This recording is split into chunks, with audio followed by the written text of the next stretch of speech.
Hello, Kenyans. Today, this morning, I'm so exasperated. And this points out to the current phase of things in this country. I had chosen to take a sabbatical leave from the public to focus on some private matters.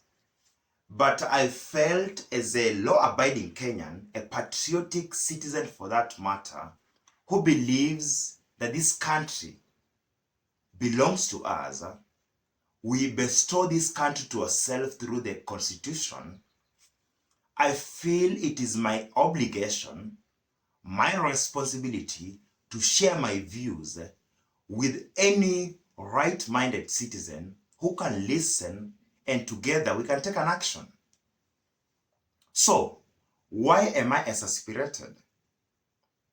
Because so much is happening, there is so much talk, but there is very little action. And I had chosen to take a sabbatical leave from any commentations in regard to the public sector issues. But today, this morning, at around 9:30 in the AM, I've received a call from equally a patriotic Kenyan who resides outside the country. And through that call, this passionate lady shared her vision for this country, and it melted me away. I felt what she felt. And despite being miles away from this country is at heart with hers. And I felt to myself, being a Kenyan who resides in Kenya, if this lady is so much updated to what is happening in the country, what action can we take as Kenyans who are in this country towards ensuring that the country is moving in the right direction? Ask yourself, what action are you taking? Not talk, not mere tweets and retweets or likes, but what action are you taking to ensure that you are moving in the right direction? There is a lot of backstreet bickerage on Twitter and on social media in regard to each and every person ranting and raving on what the government should be doing for us. But today, henceforth, I want to challenge ourselves as Kenyans, to start thinking of what can we do for this country? What can we do for ourselves? What can we do for future generations in this country? Because looking at the ongoings, looking at the foregoings, there is a lot that is missing in action. Just today, at 00 hours, new fuel prices have been announced. Nobody's talking about the ripple effect, the impact the new fuel has on the overall economy. But each and every person is busy comparing the past regime and the successive regime. So is that the right direction you should be taking? Comparing the successes of the past and the present regime just because of a sudden increase in fuel prices? Or should we be thinking of how best can we address ourselves within the current economic setup of crisis without necessarily pulling emotions from the past, but just being realistic that you are Kenyans, the fuel prices has increased and it has got a ripple effect to each and every sector in the economy, to each and every Kenyan, including that Mama Mboga, including the CEO of the best company in this country. What should we do? What action are we taking as citizens? And at the same time, what action do we demand from our representatives, those in the legislative arm, those in the executive, those in the judiciary? What action should we demand? And I believe it is the right time as Kenyans, we have to start acting. Just the other day, university fee was increased, drastically increased. I saw few activists, university leaders, student leaders for that matter, and even unions, labor unions, sharing their sentiments on the same, their condescending sentiments on the same. But is that enough?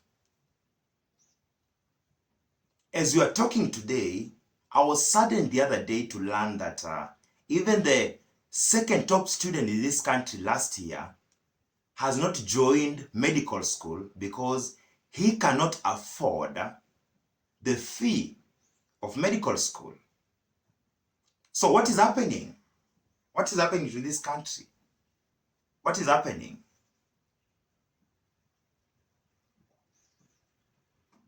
What is happening? There is too much talk and less action. As we are talking, so many health facilities under the county government are not operational. We have brick and mortar across all counties, but without necessary facilities. Any hospital is as useless as a building if you lack the basics. Have they been equipped with adequate medicine, adequate supplies? Do you have adequate doctors in those hospitals? It saddens me to learn that even some mothers, expectant mothers, are required to buy basic things as clips in the maternity wards, in what you call level 5 hospitals in this country. As you are clearing the clog at the immigration department, there is a war, there is a lingering war on our borders. But there is just talk. We want to blame people. We want to blame institutions, but we never blame ourselves. And at the end of the 5 years, we shall be right here back to the ballot to make the same wrong decisions. We are as tribal as just our names.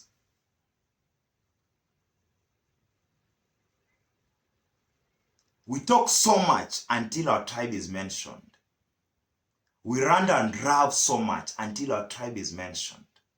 And it is there and then that our problems ends. So instead of preparing your own epitaph, let us start fixing problems that we have as a country through action. We have a very progressive constitution. But then, are we implementing that constitution to the letter? We don't.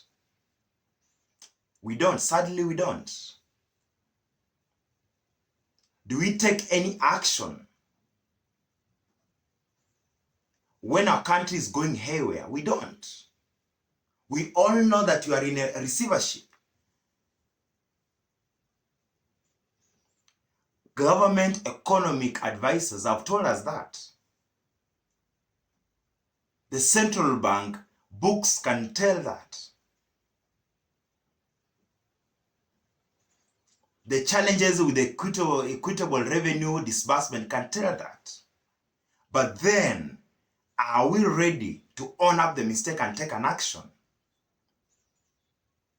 But how did we get to this situation? How did we get to a receivership situation?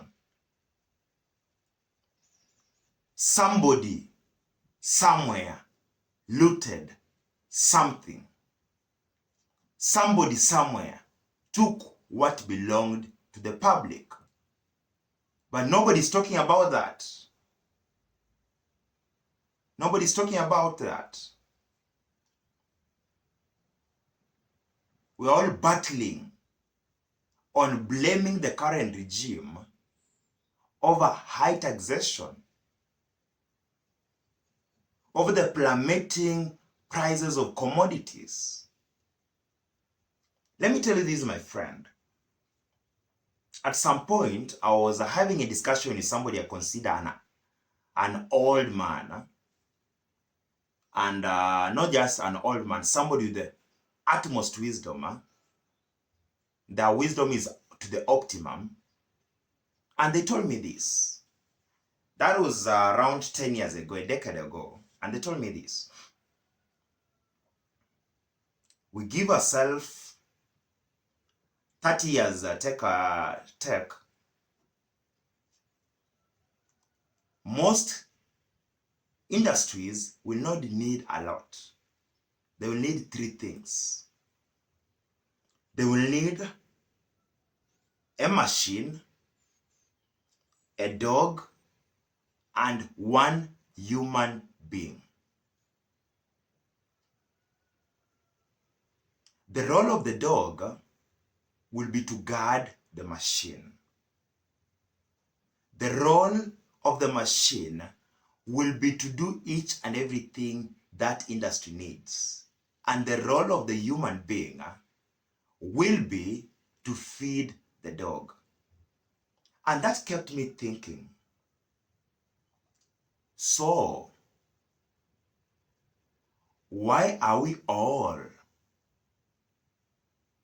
going to schools to learn to become employees for these industries, if at some point the only role that you shall be playing in those industries will be feeding dogs? Because dogs will be hired to guard the machine from being stolen by you, the human being. And it resonates with what is happening in the current setup, whereby things are evolving, but we are not evolving as human beings, as Kenyans. We're the substrata. But then, what are we doing as Kenyans? Are we ready to have an honest, action-oriented plan? Are we ready?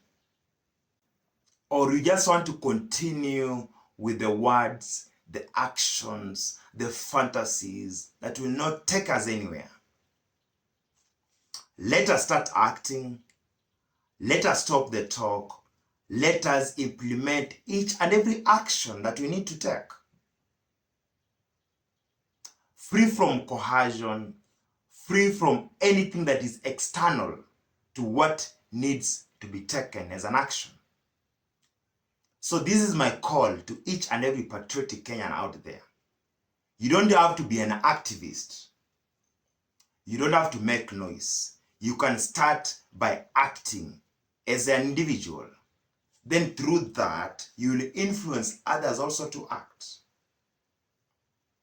If you think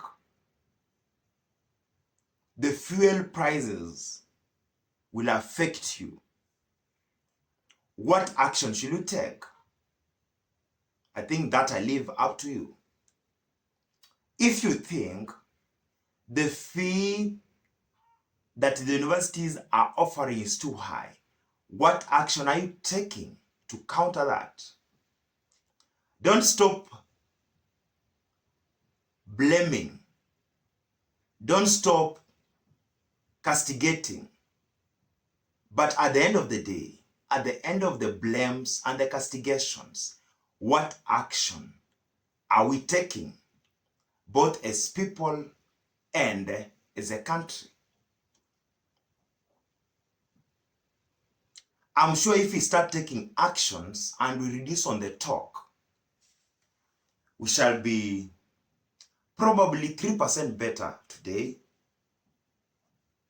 5% better tomorrow, and eventually even 10% better couple of months down the line. So let's start doing that. Acting, acting, acting. There is a lot of noise,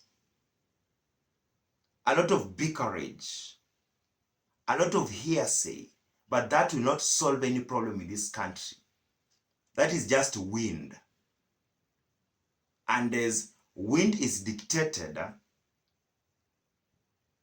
so let's not allow ourselves to be dictated. Let's not determine our own direction through hearsays. Let us determine our direction by setting a clear foundation and acting on that foundation until we have a fully fledged building that can accommodate human beings, decent human beings. Thank you, Kenyans. Stay here for my take any day, anytime. Thank you.